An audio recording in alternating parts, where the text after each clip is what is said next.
ઉદ્યોગમાં મહત્વના ગણાતા ટેક્સટાઇલ, ડાયમંડ, એમએસએમઈ સહિતના ઉદ્યોગકારોએ બજેટ પર પોતાની પ્રતિક્રિયા વ્યક્ત કરી છે।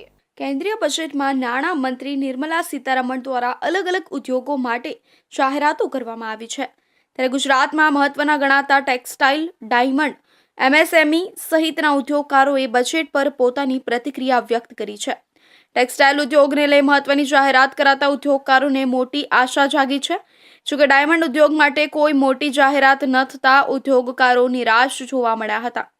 જ્યારે GCCI Gujarat chamber of commerce and ઇન્ડસ્ટ્રીઝે બજેટને સકારાત્મક ગણાવ્યું છે। બધા જ સેક્ટરમાં ગ્રોથ છે, જેમાં એગ્રીકલ્ચર સેક્ટરમાં ખૂબ જ મજબૂત બનાવી છે। આ બજેટમાં એમએસએમઈના ઇન્વેસ્ટમેન્ટ અને ટર્નઓવર લિમિટ જે કરવામાં આવી છે, જે અનુસંધાને ઘણી બધી કંપનીઓ આમાં આવશે અને જેના કારણે ઘણો ફાયદો થશે। જે કંપનીઓ આ સેક્ટરમાં લિમિટની બહાર હતી તે હવે આમાં આવશે। વધુમાં જણાવ્યું હતું કે ડેવલપમેન્ટ પર ભાર મૂકવામાં આવ્યો છે। આ સાથે જ આઈઆઈટીમાં 6500 જેટલા વિદ્યાર્થીઓ જશે, ત્યારે તેઓ બહાર આવશે ત્યારે ઇન્ડસ્ટ્રીઝને ખૂબ મોટો ફાયદો થશે। આ સાથે સ્ટાર્ટઅપનો બેનિફિટ વર્ષ 2030 સુધી વધારવામાં આવે છે, જેના કારણે નવી ઇન્ડસ્ટ્રીઝ આવશે અને તેનો બેનિફિટ થશે। ટેક્સટાઇલ ઉદ્યોગ સાથે સંકળાયેલા અને સુરત ચેમ્બર ઓફ કોમર્સના સભ્ય વિજય મેવાવાલાએ જણાવ્યું હતું કે સુરતના ટેક્સટાઇલ ઉદ્યોગને મેક ઇન ઇન્ડિયા અંતર્ગત સપોર્ટ મળશે।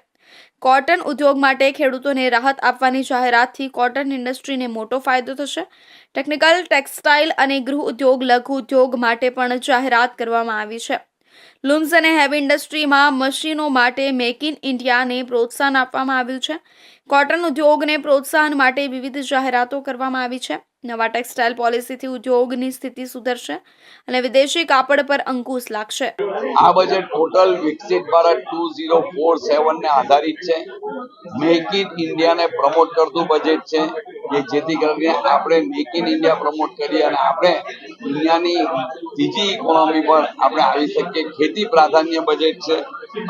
આમાં મિડલ ક્લાસની અને લોઅર ક્લાસની ખરીદ શક્તિ વધે, પરચેસ પાવર વધે એના આધારિત બજેટ બનાવવામાં આવ્યું છે, જેને લઈને કિસાન ક્રેડિટ કાર્ડને 3 લાખની લિમિટ પરથી 5 લાખ સુધીની લિમિટ કરવામાં આવી છે। કપાસનું ઉત્પાદન એટલે કોટનના ઉત્પાદન પર એ લોકોએ ઘણી રાહતો આપી છે। આજે નિર્મલા સીતારામનજી આપણા ફાઇનાન્સ મિનિસ્ટરે પોતાનું 8મું બજેટ આપણી આગળ રજૂ કર્યું। આ બજેટને ભારતને વિશ્વની હરોળમાં મૂકવા માટેની દિશામાં એમ કહી શકાય કે આ બજેટ ખરેખર એક બહુ અગત્યનો ભાગ ભજવશે। સરકારશ્રીએ ખાસ કરીને એક્સપોર્ટ ઉપર વધારે ધ્યાન આપ્યું છે કે એક્સપોર્ટની આપણી માત્રા વધવી જોઈએ તો આપણે 5 ટ્રિલિયન ઇકોનોમી તરફ આગળ વધી શકીએ। એ ઉપરાંત આત્મનિર્ભરતાની બાબતમાં પણ સરકારે પૂરતું ધ્યાન આપ્યું છે। દેશના યુવાનોને અને ખાસ કરીને એમએસએમઈ અને સ્ટાર્ટઅપને આ સરકારે આ બજેટની અંદર ખૂબ પ્રાધાન્ય આપ્યું છે। બજેટમાં ડાયમંડ અને ગોલ્ડ માટે કોઈ છૂટછાટ જાહેર કરવામાં આવી નથી। ગોલ્ડ માટે કસ્ટમ ડ્યુટી 6% કરવા રજૂઆત કરી હતી, પણ તેમાં પણ કોઈ ફેરફાર થયો નથી। આમદની કર સ્લેબમાં મોટો ફેરફાર કરતા સામાન્ય વર્ગને ફાયદો થશે। હાલ હીરા ઉદ્યોગમાં મંદી છે અને બજેટમાંથી ડાયમંડ ઇન્ડસ્ટ્રીને કોઈ ખાસ લાભ મળ્યો નથી। હીરા ઉદ્યોગ માટે પેકેજ રજૂ કરવામાં આવે તે માટે અમે ફરી રજૂઆત કરીશું। ગોલ્ડ ઉદ્યોગમાં કસ્ટમ ડ્યુટી ઓછી કરાઈ હોત તો સ્મગલિંગ ઘટત, કેપિટલ ગેઇન ટેક્સ દૂર કરાયો હોત તો સામાન્ય વર્ગને વધુ ફાયદો થાત।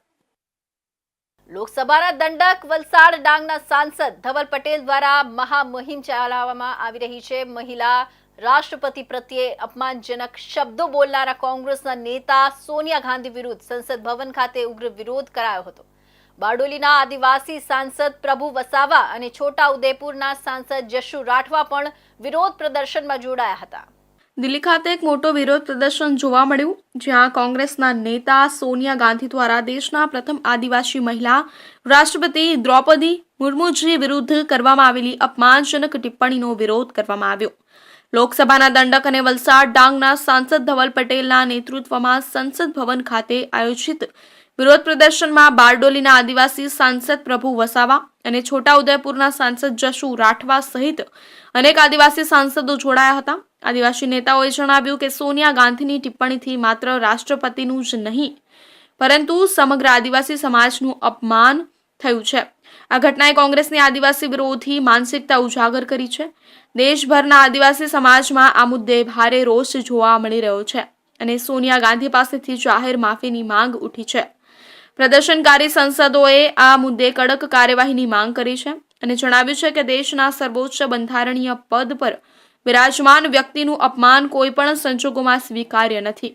આદિવાસી સમાજ પ્રત્યે સોનિયા ગાંધીની તેમજ કોંગ્રેસની માનસિકતા ઉજાગર થઈ ગઈ છે.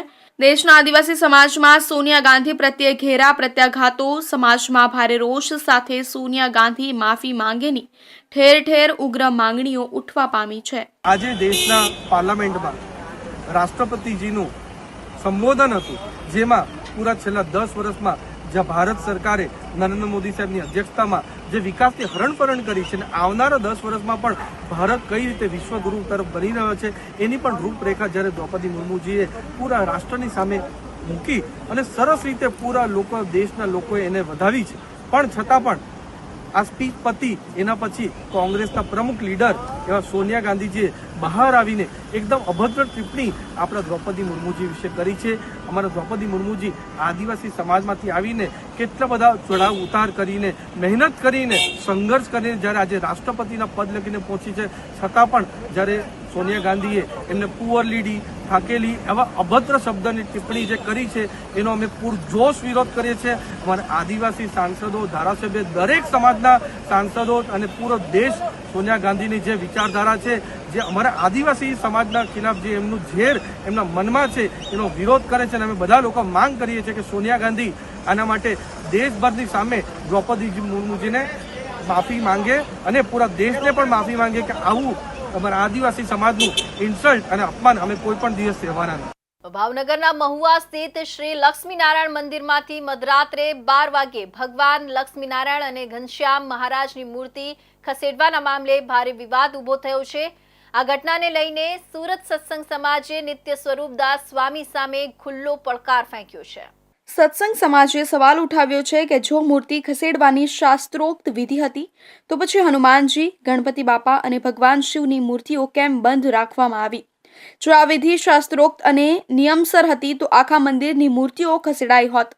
સત્સંગ સમાજે નિત્ય સ્વરૂપદાસ સ્વામી પાસે જાહેર મંચ પરથી ખુલાસો માંગ્યો છે. સમાજની માંગણી છે કે શાસ્ત્રોક્ત સિદ્ધાંત અને નિયમો અનુસાર મૂર્તિ ખસેડવાનું કારણ સ્પષ્ટ કરવામાં આવે. જો સ્વામી ખુલાસો ન આપી શકે તો તેમને જાહેરમાં માફી માંગવી પડશે. વિરોધ કરવામાં અમારે મવા મંદિર માટે જે 2 મહિના પહેલા આ ભગવાધારીઓ જે અધમ કૃત્ય કર્યું છે એના વિરોધમાં અમે અત્યારે ભેગા થયા છીએ અને અમે એને આ બધા ભગવાધારીઓ જે અહમ ને અહંકારમાં જે અધમ કૃત્ય કર્યું છે, આ તાલિબાનો જેવું એને કૃત્ય કર્યું છે, એટલે અમે આને છે ને સંપ્રદાયના તાલિબાનો જ ગણી છે. તો અમે એને કહેવા માંગીએ છીએ કે ભાઈ તમે આ છે ને અહંકાર ને અહમ છોડી દો અને નિર્માની થાય ને ભગવાનનું ભજન કરો ને માળા હાથમાં લઈ લો. અમારે લક્ષ્મીનારાયણ દેવ અને ઘનશ્યામ હરિકૃષ્ણ મહારાજની મૂર્તિ સવાર રાતના 12 વાગે ઉઠાવી ગયા અને ગણપતિ, હનુમાનજી અને શિવ શંકર ભગવાનની મૂર્તિ ત્યાં રાખતા ગયા. એ અત્યારે 2 મહિનાથી અને આરતી, થાળ કે પૂજા કોઈ થતું નથી અને એવું એને અધમ કૃત્ય કર્યું છે. અને ઓલી મૂર્તિ સવારમાં જે લક્ષ્મીનારાયણ ગયા અને 5 વાગે લઈ ગયા, 12 વાગે લઈ ગયા, 5 વાગે તેને આરતી તો ઉતાર એના વિરોધમાં આજે અધમ કૃત્ય કર્યું છે. એટલે અમે આ સાધુઓને ભગવાધારીઓને કહેવા માંગીએ સુધરી જાઓ.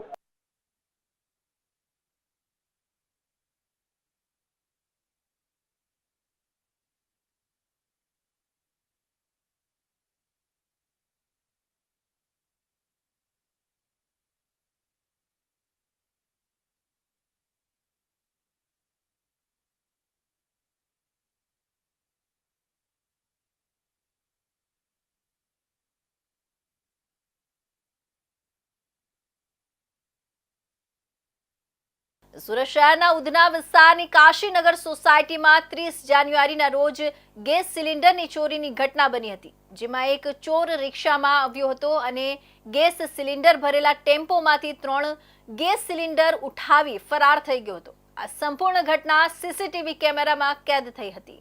સીસીટીવી ફૂટેજના આધારે 31 જાન્યુઆરી સ્થાનિક લોકોએ ચોર રિક્ષા ચાલકને ઝડપી પાડ્યો હતો. આ સાથે જ રોષે ભરાયેલા લોકોએ ચોરને રિક્ષા બાદ થાંભલા સાથે બાંધી મેથી પાક ચખાડ્યો હતો. ગત રોજ થયેલી આ ચોરીની ઘટના સામે આવેલા સીસીટીવી ફૂટેજમાં જોઈ શકાય છે કે ટેમ્પોમાં ગેસ સિલિન્ડર ભરેલા છે, ત્યારે એક રિક્ષા ચાલક શખ્સ શાંતિથી ત્યાં પહોંચે છે. પહેલા તે તેની રિક્ષાને ટેમ્પો પાસે પાર્ક કરે છે અને પછી એક 3 ગેસ સિલિન્ડર ઉઠાવી રિક્ષામાં મૂકે છે. તે કોઈ ગભરાટ વિના આ આખી ચોરી અતિશય આરામથી કરે છે અને બાદમાં સ્થળેથી આરામથી રિક્ષા લઈને ફરાર થઈ જાય છે. આ ઘટનાના સીસીટીવી ફૂટેજ જેમ વાયરલ થયા તેમ લોકોમાં ગુસ્સો ફાટી નીકળ્યો હતો. સ્થાનિકોએ ચોરની ઓળખ કરી તેને આજે પકડી પાડ્યો હતો. જો કે પોલીસ આવે તે પહેલા લોકો પોતે જ ન્યાય આપી દેવાના મૂડમાં આવી ગયા હતા. ચોરને તેની જ રિક્ષામાં બેસાડીને બાજુના ખૂણા સુધી લઈ જવામાં આવ્યો હતો. અહીં તેને એક થાંભલા સાથે બાંધી મારવામાં આવ્યો હતો. લોકો એક પછી એક તેને ધપાટ મારતા હતા તો કેટલાક વિડીયો બનાવી રહ્યા હતા. કેટલાક લોકો તો ઉલટા સવાલ પૂછતા હતા કે કેટલા સિલિન્ડર લેવા આવ્યો હતો. જે બાદ સ્થાનિકોએ આખરે ચોરને ઉધના પોલીસને હવાલે કર્યો હતો. ઉધના પોલીસે આરોપી વિરુદ્ધ ચોરીની ફરિયાદ દાખલ કરી તેના પાછળના રેકોર્ડની તપાસ શરૂ કરી છે. આરોપીનું નામ અશોક માંગીલાલ બિશ્નોઈ છે અને તે મજૂરી કરે છે. હાલ ગામ ડુંડી આનંદ બિલ્ડિંગ 204 સુરતમાં રહે છે અને મૂળ ગામ જારોદા, તાલુકો મેડતા, સિટી નાગોર, રાજસ્થાનનો રહેવાસી છે. સુરત એરપોર્ટને ઇન્ટરનેશનલ એરપોર્ટ જાહેર કર્યા બાદ પણ ઇન્ટરનેશનલ ફ્લાઇટો કે ઇન્ટરનેશનલ એરપોર્ટ જેવી સુવિધાઓ ન હોવાના કારણે સતત વિવાદમાં આવતું રહે છે. ત્યારે એરપોર્ટનો વધુ એક વિડીયો વાયરલ થયો છે, જેમાં મુસાફરો માટે બેસવાની પણ વ્યવસ્થા ન હોય એ રીતે નીચે બેસેલા છે. આ સાથે જ એરપોર્ટ બસ રેલવે સ્ટેશનથી જાય એવી કોમેન્ટ પણ કરવામાં આવી રહી છે. સુરતના એક ધવલ પટેલ નામના ઇન્સ્ટાગ્રામ આઈડી પર સુરત ઇન્ટરનેશનલ એરપોર્ટનો એક વિડીયો અપલોડ કરવામાં આવ્યો છે. એમાં સુરત ઇન્ટરનેશનલ એરપોર્ટ પર મુસાફરો માટે આપવામાં આવતી સુવિધાઓ પર સવાલો ઊભા કરવામાં આવ્યા છે. મુસાફરોને બેસવા માટેની પણ સુવિધા ન હોય એવું આ વિડીયોમાં બતાવવામાં આવ્યું છે. Surat international airport railway station જેવું હોય એવી કોમેન્ટ સાથે આ વિડીયો હાલ સોશિયલ મીડિયામાં ખૂબ જ વાયરલ થઈ રહ્યો છે. Sanjay Shah, we work for working airport Surat group મેમ્બરે જણાવ્યું હતું કે આજે સુરત ઇન્ટરનેશનલ એરપોર્ટનો વિડીયો વાયરલ થયો છે, જેમાં મુસાફરો ગમે ત્યાં નીચે બેસેલા અને સૂતેલા જોવા મળી રહ્યા છે. આ મુસાફરો માટે કોઈ પણ પ્રકારની બેસવાની વ્યવસ્થા નથી, એ ખૂબ જ દુઃખદ બાબત છે. સુરત જેવું સ્માર્ટ સિટી અને સુરત ઇન્ટરનેશનલ એરપોર્ટ હોવા છતાં પણ પ્રાથમિક સુવિધાઓનો પણ અભાવ એ ખૂબ જ દુઃખદ બાબત છે. વધુમાં જણાવ્યું હતું કે એરપોર્ટ ઓથોરિટી દ્વારા ઝડપથી આ પ્રાથમિક સુવિધાઓ મુસાફરોને આપવામાં આવે તેવી માંગ કરવામાં આવી રહી છે. સુરત એરપોર્ટ પર પ્રાથમિક સુવિધાઓ, સિટિંગ વ્યવસ્થા, રેસ્ટ રૂમ, કાફેટેરિયા સહિતની આ તમામ સુવિધાઓ ડેવલપ કરે અને આ સુવિધાઓનો ઉમેરો કરવામાં આવે એવી માંગ કરવામાં આવી રહી છે. સુરતને આ સુવિધાઓથી વંચિત ન રાખે એવી રજૂઆત કરવામાં આવે છે. તો હવે સમય છે એક વિરામનો.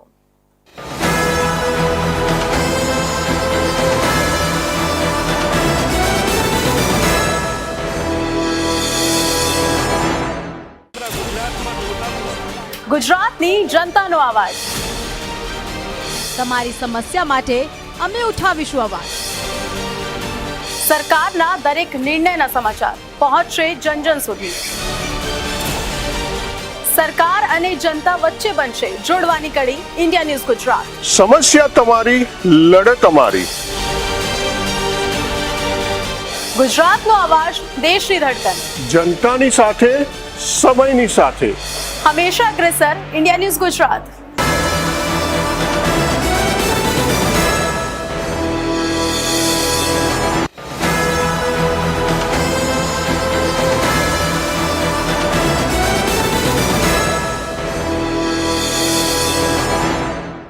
વિરામ બાદ ફરી આપ સૌનું સ્વાગત છે. સુરતના ગોળાદરા પોલીસે વાહન ચોર ટોળકીની ધરપકડ કરી હતી. ઘર પાસે પાર્ક કરેલા વાહનોને આરોપીઓએ ટાર્ગેટ કરી ચોરી કરી હતી. 2 મોપેડ, 1 બાઇક સાથે 3 આરોપીઓને પોલીસે ઝડપી પાડ્યા હતા. મુખ્ય આરોપી પર દેવું વધી જતા મિત્રો સાથે મળી ચોરીનો પ્લાન બનાવ્યો હતો. હાલ પોલીસે મુદ્દામાલ સાથે આરોપીઓને પકડી કાર્યવાહી હાથ ધરી છે. સુરતમાં ગોળાદરા પોલીસે આ વિસ્તારમાં વાહન ચોરીઓનો સામનો કરવામાં નોંધપાત્ર સફળતા મેળવી છે. રહેણાંક વિસ્તારોની નજીક પાર્ક કરેલા વાહનોને નિશાન બનાવતી ચોરોની એક ટોળકીની ધરપકડ કરવામાં આવી છે. પોલીસે 3 આરોપીઓની ધરપકડ કરી છે. આ પ્રક્રિયામાં 2 મોપેડ અને 1 બાઇક જપ્ત કરી છે. પોલીસના જણાવ્યા મુજબ મુખ્ય આરોપીએ નોંધપાત્ર દેવું જમા કર્યા પછી તેના મિત્રો સાથે મળીને ચોરીઓનું આયોજન કર્યું હતું. પોતાનું બાકીનું ચૂકવવા માટે તેણે ઘરોની નજીક પાર્ક કરેલા વાહનોની નબળાઈનો લાભ લઈને વાહનો ચોરી કરવાનું શરૂ કર્યું. પોલીસ સફળતાપૂર્વક ચોરાયેલો માલ મેળવ્યો છે અને આરોપીને કસ્ટડીમાં લીધો છે. અધિકારીઓ હવે વધુ કાર્યવાહી કરી રહ્યા છે. વડોદરા પોલીસ સ્ટેશન ખાતે મોપેડ ચોરીની એક ફરિયાદ નોંધાઈ હતી, જેને અનુસંધાને પોલીસે એક્ટિવેટ થઈ અને એને તપાસ હાથ ધરી હતી, જેમાં અમે સીસીટીવી ફૂટેજ ફોલો કર્યા હતા અને સાથે સાથે અમારા જે બાતમીદારો હોય એનું નેટવર્ક પણ એક્ટિવેટ કર્યું હતું. અમને છેલ્લે સફળતા મળી હતી કે જેમાં અમને જાણવા મળ્યું હતું કે 3 વ્યક્તિઓ આ ચોરીમાં સામેલ છે. એકનું નામ નિલેશ હડિયા, એક વિપુલ સિસારા અને એક હિતેશ લાડુમોર. આ 3 જણાએ થઈ અને ટોટલ 3 વ્હીકલની ચોરી કરી હતી, જેમાંથી 2 વ્હીકલ છે એ પૂણા પોલીસ સ્ટેશન વિસ્તારના છે અને ત્યાં ચોરીના ગુના નોંધાયા હતા, જે બંને અનડિટેક્ટ હતા. ત્યારબાદ એક જે વડોદરામાં ચોરીનો ગુનો નોંધાયો હતો એ પણ ડિટેક્ટ થયું છે. પોલીસે આ 3 બાઇક્સ રિકવર કર્યા છે. આ ટોટલ બાઇક્સની કિંમત 1,70,000ની આસપાસ થાય છે. આની સાથે સાથે પોલીસે એક અન્ય વ્હીકલ પણ રિકવર કર્યું છે કે જે વ્હીકલ આ લોકોએ ચોરીના ગુનામાં કામમાં લીધેલ હતું. આ વ્હીકલ હુન્ડા શ્રાઇન છે, એની કિંમત 40,000 છે, એની કિંમત 50,000 છે અને ટોટલ આવી રીતના મુદ્દામાલ પોલીસે રિકવર કર્યો છે. આ સિદ્ધિ ગોળાદરા પોલીસના વાહન ચોરીઓ સામે લડવા અને વિસ્તારમાં કાયદો અને વ્યવસ્થા જાળવવાના ખંતપૂર્ણ પ્રયાસોનો પુરાવો છે. પોલીસ રહેવાસીઓને સતર્ક રહેવા માટે અને ભવિષ્યમાં થતી ઘટનાઓને રોકવા માટે કોઈપણ શંકાસ્પદ પ્રવૃત્તિની જાણ કરવા વિનંતી કરી રહી છે. સમુદાય પોલીસની ઝડપી કાર્યવાહી અને જાહેર સલામતી પ્રત્યેની પ્રતિબદ્ધતા બદલ પ્રશંસા કરી રહ્યો છે. આ સફળતાની વાર્તા ગુનાઓને રોકવા અને ઉકેલવામાં સમુદાય પોલીસ ભાગીદારીના મહત્વની યાદ અપાવે છે.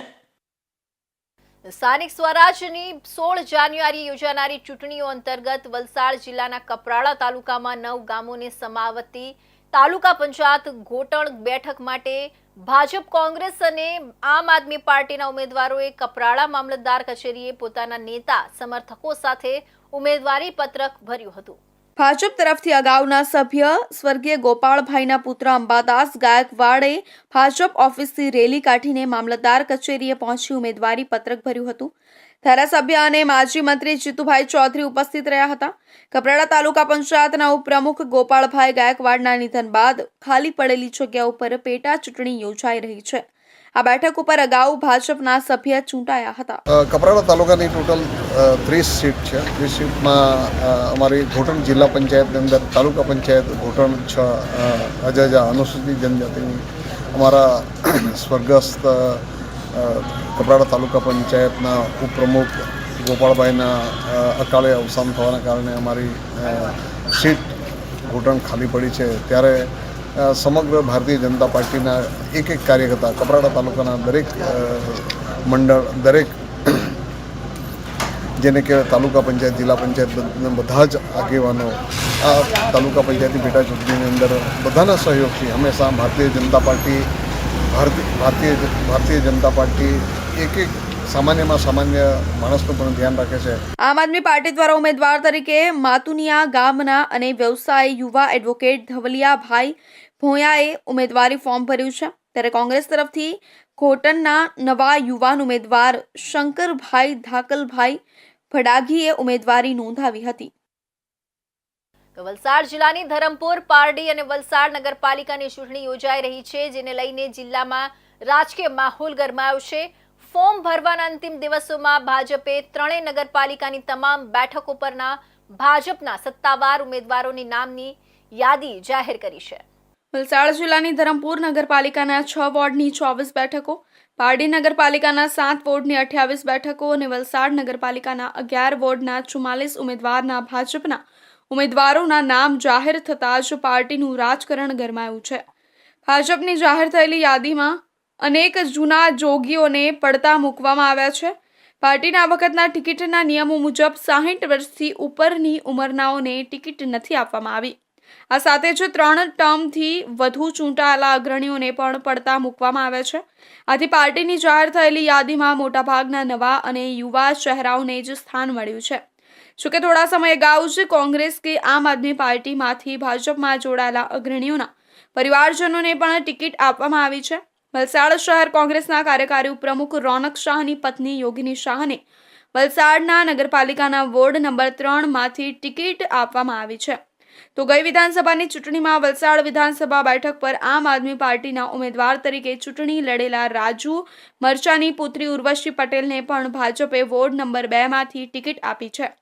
આ સાથે જ જિલ્લાની ધરમપુર અને પારડી નગરપાલિકામાં પણ અન્ય પાર્ટીમાંથી આવેલા 7 જેટલા અગ્રણીઓને ભાજપની ટિકિટ આપવામાં આવી છે. ભારતીય જનતા પાર્ટી ગુજરાતની જે ચૂંટણી જાહેર થઈ છે 16 તારીખે, એના ભારતીય જનતા પાર્ટીમાં વલસાડ જિલ્લાની જો વાત કરું તો 3 નગરપાલિકાઓની ચૂંટણી અને 3 તાલુકા પંચાયતની પેટા ચૂંટણી લડવા જઈ રહી છે, જેની અંદર વલસાડ નગરપાલિકા, પારડી નગરપાલિકા, ધરમપુર નગરપાલિકા અને ઉમરગામ નગરપાલિકાની ફણસા સીટ અને સરીગામ 2 સીટ, એ કુલ તાલુકા પંચાયતની 2 સીટ અને કપરાડા તાલુકાની ઘોટણ સીટ, એમ કુલ 3 તાલુકા પંચાયતની પેટા ચૂંટણીઓ લડવા જઈ રહી છે.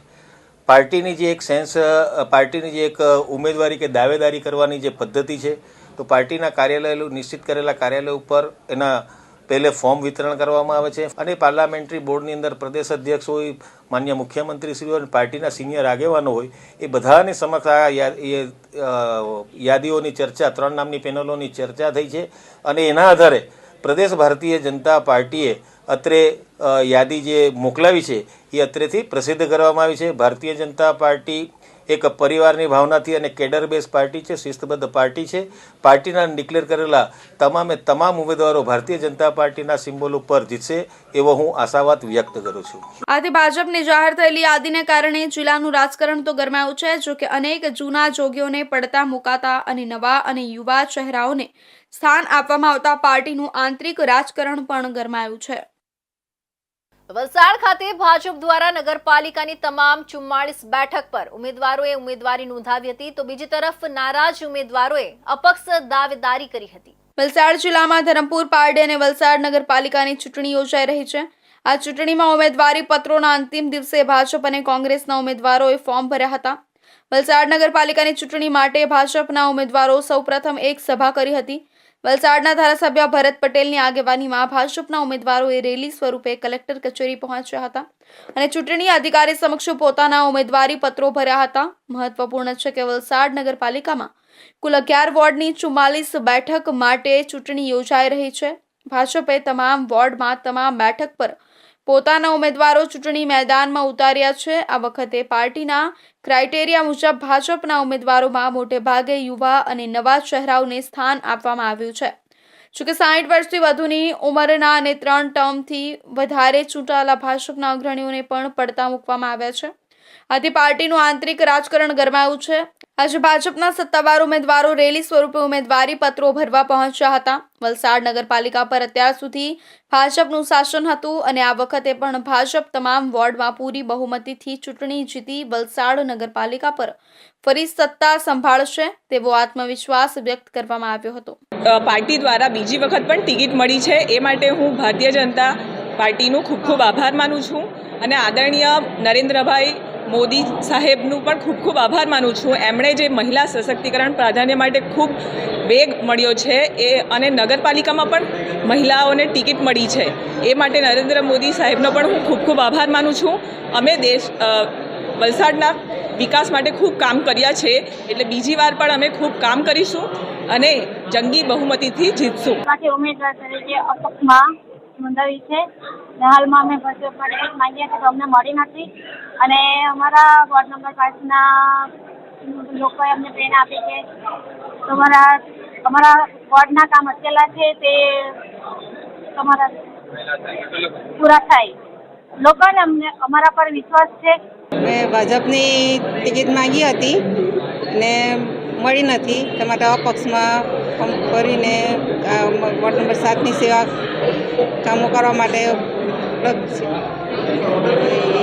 ટિકિટ ખબર નથી, આપી નથી, પણ અમે ફોર્મ ભર્યો એ માટે સીટ આપવા બહુ મોટો વિશ્વાસ રાખેલો હતો પણ મળી નથી. સ્વાભાવિક છે, ભારતીય જનતા પાર્ટી વિશાળ પાર્ટી છે, ખૂબ મોટો પરિવાર છે. બધાને ઈચ્છા હોય કે મારે બી ઉમેદવારી કરીને મને બી ટિકિટ મળે, લોકસેવા કરવાની બધાની ઈચ્છા હોય, તો બધાને ટિકિટ પાર્ટી આપી શકતી નથી. પણ પાર્ટી ખૂબ ચીવટાઈથી, ખૂબ બારીકાઈથી એ કરીને આ પાર્ટીએ 44 ઉમેદવાર ટિકિટ આપી છે. જે નારાજ છે એ ચોક્કસ પાર્ટીના કાર્યકર છે, એને અમે સમજાવીશું અને પાર્ટી સાથે ચાલશે. આજે વલસાડ શહેરની અંદર સમગ્ર 11 વોર્ડમાંથી ભારતીય જનતા પાર્ટીના 44 ઉમેદવારોએ દાવેદારી કરી છે અને બધા ઉમેદવાર સક્ષમ છે, સારા છે, શહેરનો વિકાસ કરશે એ ચોક્કસપણે હું ખાતરી આપું છું. ભારતીય જનતા પાર્ટી વિશ્વની મોટામાં મોટી પાર્ટી થઈ છે.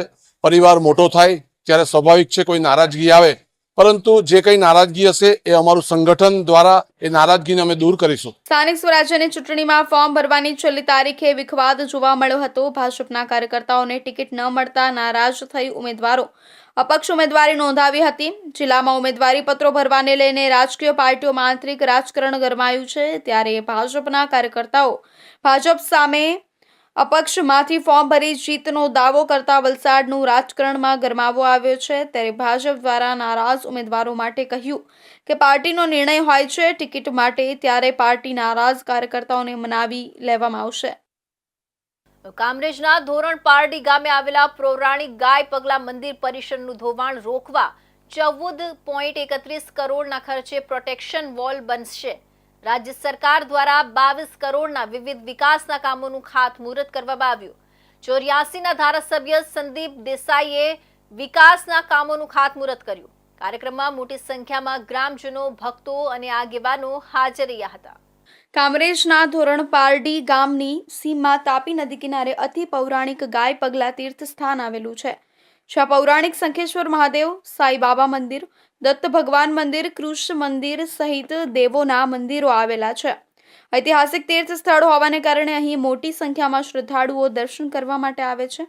પરંતુ મંદિર તાપી નદીના તટે હોવાથી અને ઉકાઈ ડેમમાંથી તાપી નદીમાં પાણી છોડાતા મંદિર પરિસરનું ખૂબ ધોવાણ થઈ રહ્યું હતું. આ જ વાતને લઈ મંદિરના ટ્રસ્ટીઓ તેમજ ગ્રામજનો ખૂબ ચિંતિત હતા. ત્યારે આ ગંભીર સમસ્યાની રજૂઆત રાજ્ય સરકારમાં કરતા રાજ્ય સરકારના પ્રવાસન વિભાગ દ્વારા 14.31 કરોડના ખર્ચે પ્રોટેક્શન વોલ બનાવવા તેમજ રોડ, રસ્તા સહિત અન્ય 22 કરોડના ખર્ચે અન્ય કામોને બહાલી આપી હતી. ત્યારે આજ વિકાસના કામોનું આજ રોજ ખાતમુહૂર્ત કરવામાં આવ્યું હતું.